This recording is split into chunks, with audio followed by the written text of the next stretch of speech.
Inaasahan ng Department of Education o DepEd na mas mapapabilis na ang pagtatayo ng mga silid-aralan sa ilalim ng pamumuno ni Department of Public Works and Highways Secretary Vince Dizon.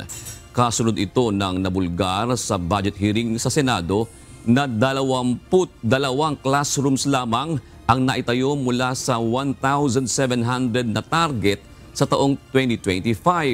Ayon kay DepEd Secretary Sani Angara, babaguhin na nila ang sistema ngayon at kukunin ang tulong ng mga lokal na pamahalaan at maging ng pribadong sektor sa ilalim ng public-private partnership. Sinabi ng kalihim na tila nawili ang DPWH sa flood control projects kaya napabayaan ang pagtatayo ng mga silid-aralan. Gusto na namin baguhin yung sistema.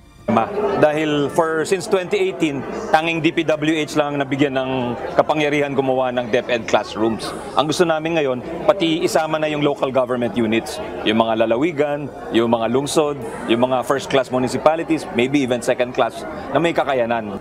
Mukhang nawili sila dun sa flood control, sa totoo lang Matamaan na kung sino matamaan, pero parang hindi na naging priority yung pagtayo ng classrooms.